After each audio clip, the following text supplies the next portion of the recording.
Before I begin, I want to warn the viewers that this video dives into sensitive topics that can cause a strong emotional reaction. I will be talking about cases of sexual misconduct, including sexual harassment and details of a sexual assault. When I do so, there will be no actual footage of any form of sexual misconduct displayed in this video. I will only be reading off a report. If you're not in a position to emotionally handle yourself watching this video, please take some time to prepare yourself before it continues.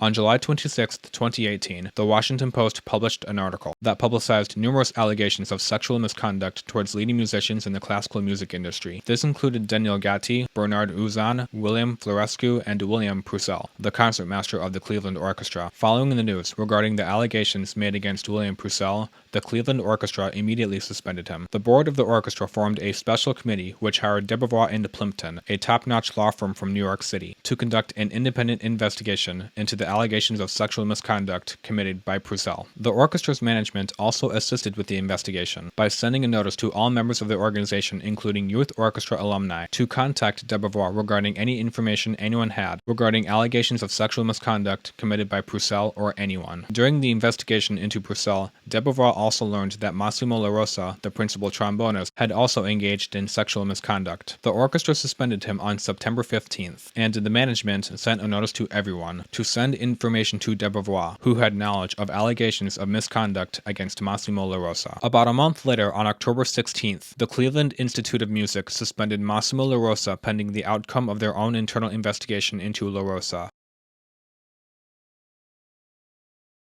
He was born in Palermo, Italy, the capital of the Italian island of Sicily. He studied trombone under someone named Filippo Bonanno at the Conservatory of Music in Palermo. In 1996, he became the principal trombonist of the Le Finis Opera House in Venice, Italy, one of the greatest in the world. Massimo LaRosa was hired as principal trombonist of the Cleveland Orchestra in 2007. He then became head of the trombone department at the world-renowned Cleveland Institute of Music. He also became a Bach artist who developed the artisan A47 MLR trombone. He was even invited to play in the National Brass Ensemble that featured the top orchestral brass musicians in the United States. And it even goes beyond that. He played several benefit recitals to raise money to benefit the ANFE Light of Life Foundation, an organization that provides financial assistance to children with retinal disorders. All that, paired with the fact he took his massive success on the trombone all around the planet, helped secure himself as one of the greatest musicians in the world at an impressively young age. But that would all quickly take a turn following the outcome of the investigation that was long overdue. The next few parts of this video go into detail about the acts of sexual misconduct committed by LaRosa. If you want to know the outcome of the investigation but aren't comfortable knowing the details, I will have this time code up for the remainder of this video until that point, should you at any point feel like skipping to that part.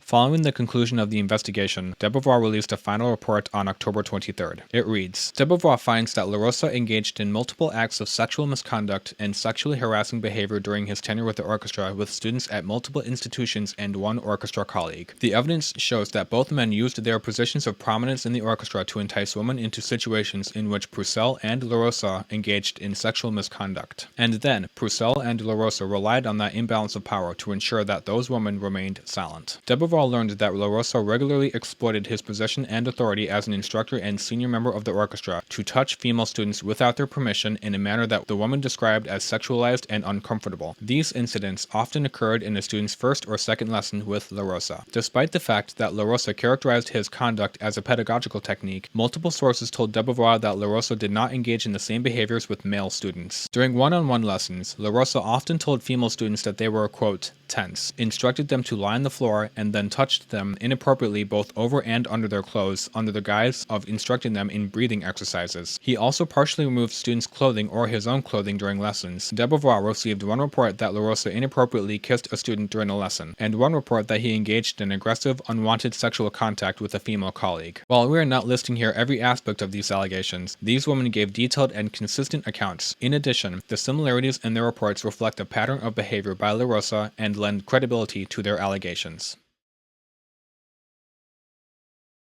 Concerns about LaRosa's conduct were raised with members of orchestra management on several occasions. In 2013, one instance of misconduct committed by LaRosa in 2011 was reported in detail in an article in Inside Higher Ed. The article cited a complaint by a student at the University of Iowa that LaRosa asked her to lie on the floor, touched her inappropriately, and kissed her against her will. A representative of another university, University 1, contacted prior orchestra management and expressed concern about the Iowa allegations, requesting that LaRosa not be permitted one-on-one contact with students on its campus. The orchestra agreed to those terms moving forward. The orchestra's management at the time discussed the Iowa allegations with LaRosa, who characterized the incident as a, quote, misunderstanding. Former management was also contacted by a representative from a second university, University 2, in or around late 2014 or early 2015. University 2 expressed concerns about the Iowa complaint and requested that LaRosa no longer instruct students at their institution one-on-one. The orchestra agreed to impose limitations on LaRosa's interactions with students at University 2. In late 2016, the current orchestra administration was contacted by a representative of University 2, who stated that the university had received a complaint from a former student about inappropriate conduct by LaRosa. The representative from University 2 also raised concerns about the 2011 Iowa allegations. University 2 requested that LaRosa not engage in one-on-one teaching activities on its campus during an upcoming orchestra visit during which the Cleveland Orchestra was slated to offer lessons. Current management met with LaRosa, who admitted that he attempted to kiss a student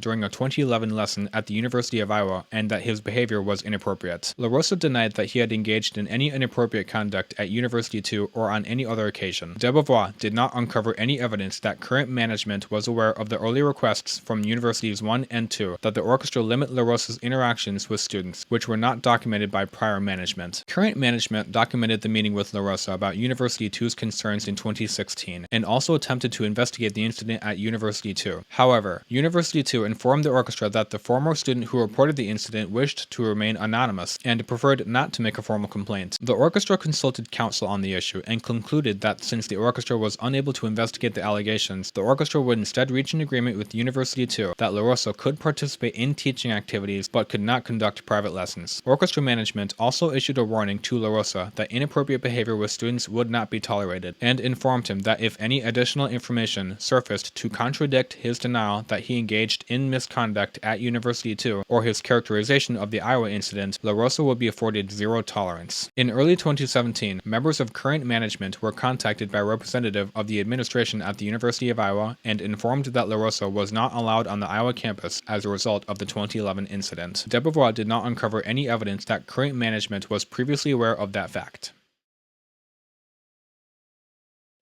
Debevoise interviewed LaRosa on September 26, 2018. While the investigators understand that LaRosa admitted to engaging in inappropriate behavior with a student at Iowa to current orchestra management, but characterized the incident as an error in judgment, he admitted during the interview that his behavior during that lesson was wrong. He admitted that he attempted to kiss the student while she was lying on the floor during a breathing exercise. He claimed that when she asked him to stop, he did so immediately. He acknowledged that he later apologized to the student. LaRosa acknowledged that engaging in the other behaviors described by witnesses would be wrong and denied doing so. He stated that his practice was to never touch a student, male or female, without first asking permission. LaRosa declined to answer a number of questions, including whether he ever had an intimate or sexual relationship with another permanent orchestra member or substitute player. He also stated that he could not remember the last names of most of his female students. These responses and other answers negatively affected his credibility in the eyes of the investigators. Based on the number of detailed and credible reports that Debevoise received that directly contradict a number of LaRosa's statements in the interview, Debevoise does not credit his characterization of his interactions with students or his denials regarding additional acts of misconduct.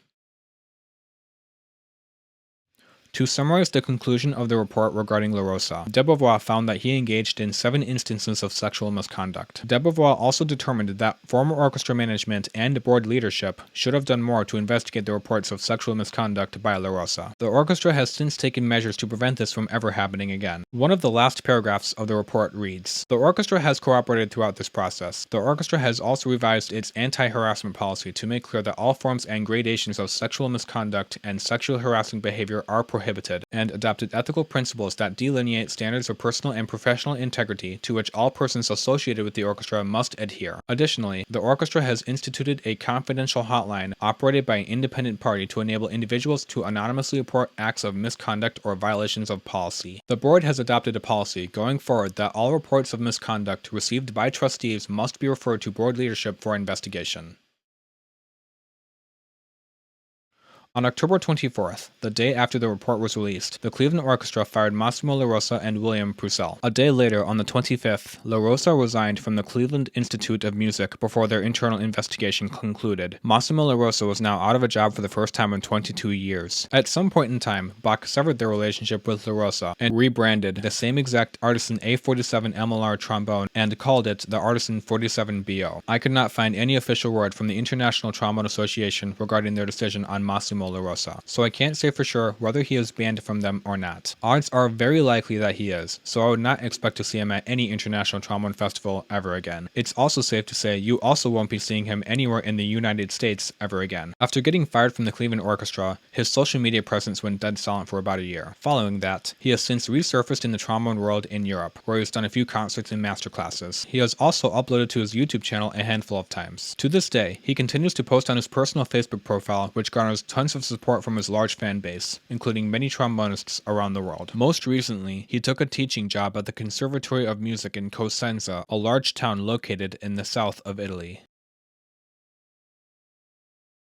I can only hope that he has not repeated his criminal behavior towards women, but whether he ever learns not to repeat that, the damage has been done. According to the 2013 report by Inside Higher Ed, the woman who was sexually assaulted by Massimo LaRosa at the University of Iowa in 2011 describes the incident as being so disturbing she sought counseling for several months. Some of you may think that by me making this video, I am engaging in some form of cancel culture against Massimo LaRosa. My argument to that is simple. Everything I just shared with you is public information and has been so for years. And it goes back even farther than that. On the day after LaRosa was fired from the Cleveland Orchestra, Jeremy Smith published a short article about it on his website, Lastra Music. One sentence from that article reads, "For the past 8 years, whispers and hearsay had floated throughout the trombone community about the behavior of Cleveland's principal trombonist.